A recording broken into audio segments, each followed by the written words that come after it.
Good morning, everybody. Um, Welcome to spring term. Welcome to Brain and Behavior, the best class, the most interesting class you'll ever have. Not that I'm biased by any sense. Um, Wanted to get a little video sent out to at least to sort of introduce myself, introduce a bit about the class. I will sometimes do this too throughout the course of the term, kind of in lieu of emailing, because I'm sort of famous or, well, infamous for writing very, very long, detailed emails, which is, they're well intentioned, but they also can put the most like extreme insomniac directly to sleep. So sometimes it's just easier for me to throw together a video you can turn on, listen while you're folding laundry or doing whatever it is, and it just kind of works better for everyone. Also, it kind of helps, I suppose, to put a bit of a face behind everything we'll be doing this term, even though it happens to be this one. It's all I have on offer, I'm afraid. At any rate, um, online format, I'm still getting used to. I've traditionally always been a face to face lecturer. That's always been my preference. And so I'm still adapting to this digitized version of things that we're doing. But I do have to say that, particularly with this course, it's a hard pill for me to swallow doing this way because, as I'll talk about and as you'll see as we're going through the term, this is my heartthrob course.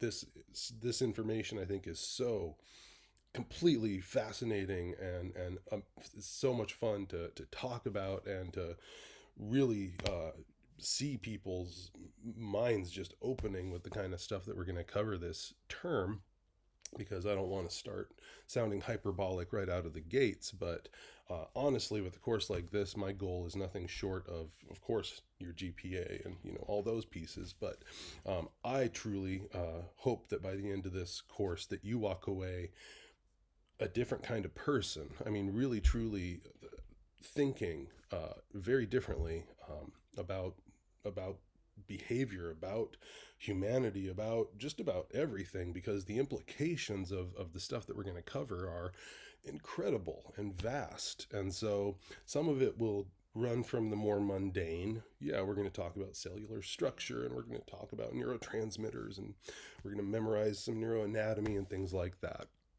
But as we start to get those fundamentals in place and we start to understand the nuanced, subtle, incredibly complex relationships that these underlying physiological properties lend themselves to, into, I mean, nothing short of just consciousness itself, it hopefully this is going to be as fascinating and exciting for you, at least roughly, as it is for me. We'll see how it goes, right? Very boastful right out of the gates here.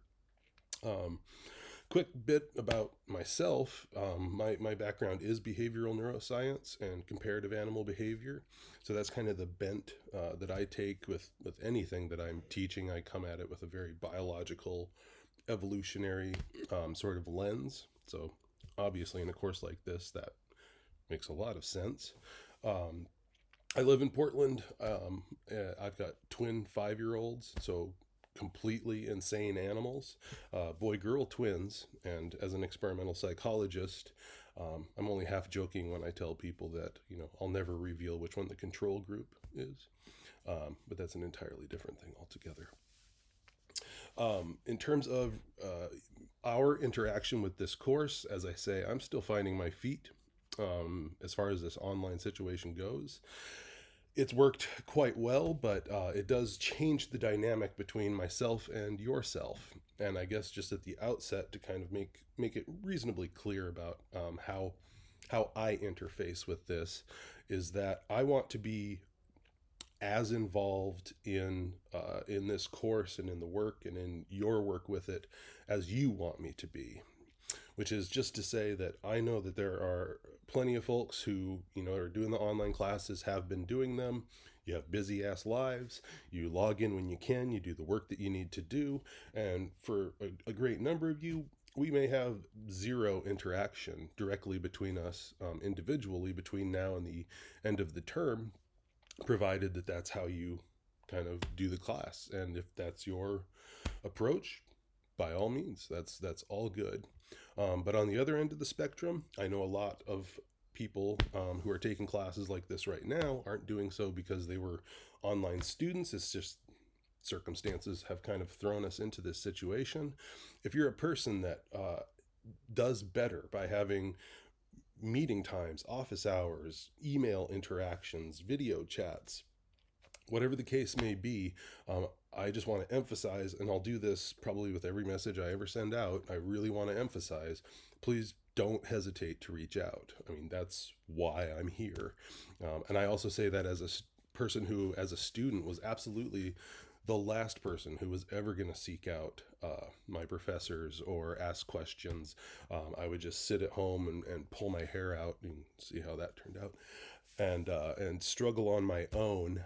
And so, as the saying goes around the house here, don't do what Dad does. Don't do what Dr. Dumbass did, and and just suffer needlessly if you have questions, if you need help with something, if it's, I mean, you get the idea. So I'm here for as much or as little as is helpful for you as we go along. Okay, having said that, hopefully you're all getting through Canvas, looking at the syllabus, getting a feel for how things are laid out. Hopefully there's nothing that's too surprising. It's kind of part and parcel of what a lot of these Canvas courses tend to look like these days. But I did want to try to address a few things that are unique to the course that could be potentially confusing. Try to speak to that a little bit to give a little more context to the stuff that you're generically reading off the syllabus and that. So we're laid out 10-week modules, covering chapters as we go. There, of course, will be 2 exams. As those approach, we'll certainly talk more about them, but both of them, neither are comprehensive. One will be a midterm covering the first half of the information. The second will be during finals week, but it won't be a comprehensive thing. It just covers the second portion of what we'll be doing in the course. Those are going to be through Proctorio. Most all of you are going to be more familiar than I am with it at this point. But if you're not, I have information in Canvas, but also reach out to me and I can help with whatever you need in that regard. There'll be multiple choice style, so they're not going to be essay format, anything like that. As I say, as these come nearer, we'll talk more about them. The other pieces for the course, you're surely going to see I included it. It's like ubiquitous throughout the Canvas thing, different links that take you to the MindTap platform that comes along with the textbook for the course. It's reasonably straightforward, but I do want to spend at least a moment trying to clarify a bit about the MindTap. So as you're going to see, or as you've already seen, it's linked to the book. In fact, it has a full digital copy of the textbook within it as well as all the other resources and things like that. The pieces of it that are going to be most relevant, because the pieces that actually go towards your grade, are going to be the things called the comprehension checks. These are just short little questions that show up kind of throughout the chapters that just address some of the information that was just covered, checking your comprehension, as it were. And there's usually between 2 and 4 of those for each chapter. It just varies a little bit within each chapter. But you'll see the way that I have it set up in there, they are marked. It says counts towards grade. So those are a small handful, but they accumulate, obviously, with there being 14 chapters worth and several in each chapter. But they shouldn't be too overwhelming. They're very simple, very straightforward, very quick. The other piece that is within that are the chapter quizzes or the chapter tests. I don't remember which they call it, but there'll be 14 of those, 1 for each chapter. These are not a proctored thing. These are not closed note, closed book. You can use whatever resources that you want as you work on those. And all of those points are within MindTap, the platform itself. And For better or for worse, the way that we're currently set up with this course is, we link between Canvas to MindTap back to Canvas, but they are sort of separate entities. And part of the reason I bring this up is you're just going to notice that as you're doing the work within MindTap, your points are going to be kept in there in a grade book within MindTap. And then we also have our grade book within Canvas, and that's where you're going to see the points coming up for the part I'm going to talk about in a moment, the discussion forums, the exams, those types of things. And then the MindTap points are sort of scored over on this other side. Now, as we move along, I'll try to integrate the two so that you can kind of see a holistic picture of things. But for what it's worth, I know that often people get confused because they're not seeing the MindTap points showing up next to their discussion forum points, things like that. We'll address those things as we move along, but just to give you a heads up kind of at the outset with that. The other part I just alluded to being the discussion forums. It's the closest thing that we get to really having a conversation in a class like this. And you're going to notice as you look into these discussion forums that they're left to be very open-ended. Each one is basically going to prompt you to say, hey, this stuff that we're talking about, reading about, covering, like what really struck you, what stood out. And again, with the information we're covering, shouldn't be too hard to find something where you're like, what the interesting stuff. And it does lend itself to really, really fascinating and good conversation. So that's what the discussion forums are going to be set up like. Now, in terms of the distribution of these things, so the MindTap for the chapters that we're covering each week, those are to be done, I'm using air quotes in case you're not looking at the screen. These are going to be due the Sunday night of the week in which we're covering that information. So if we're doing chapter 4 this week and talking about it in the discussion forum and that sort of thing, the MindTap comprehension checks, quiz, test, whatever it is, are ostensibly due that Sunday night, midnight. Same goes for the discussion forum. It's ostensibly due that Sunday night, midnight. Now, particularly with the discussion forums, this is something where there is an emphasis on engaging the conversation, which is to say you can write the most lovely write-up about, oh my God, I was reading about split brain patients and the implications for consciousness, and do a wonderful whole spiel about that. But you still got to come back and read some of the other forums, posts rather, from some of your colleagues, and engage some of what they had to say, and look at the responses that are coming into what you had initially written and responding to those individuals. And it's probably obvious, but I just always bring it up because inevitably I have students that go in, they can write really, really great initial posts that are insightful and well written and thoughtful and all of that, and then they just leave it alone. We really want engagement on the discussion forums, and part of why I'm harping on that right now is that even though we have these air quote due dates of that Sunday night, that's really more to say at least have your initial post done and try to have come back and engaged them a little bit.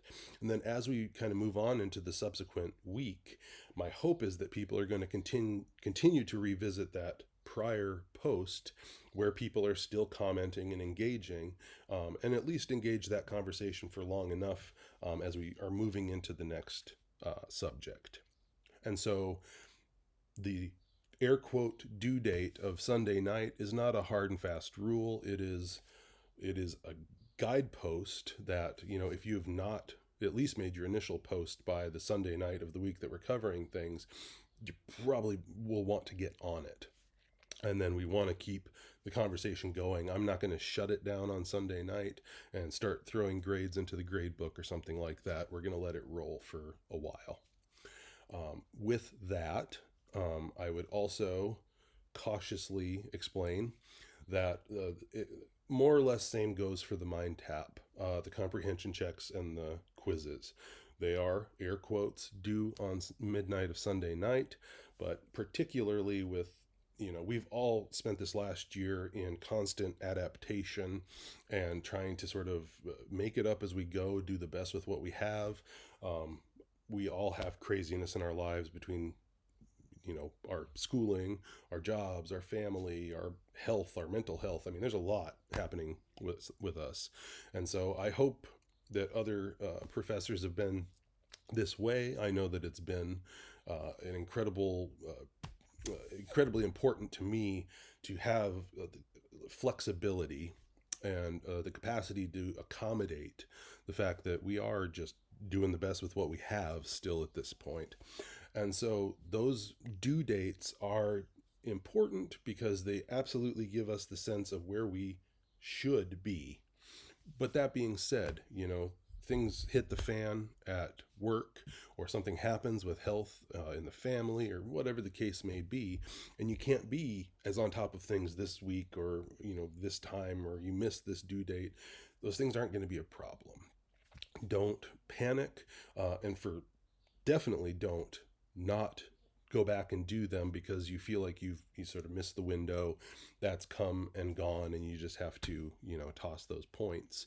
You absolutely can go back and complete them. Technically, the due date for something like the Mind Tap assignments and that are going to be whatever week in June is finals week. That's when we'll take all the points, plug them in. And so I don't suggest it under any stretch of the imagination, but if you aren't able to complete some of the work early on, you can come back to it, even if it's much, much later, and still pick up the points that come along with that.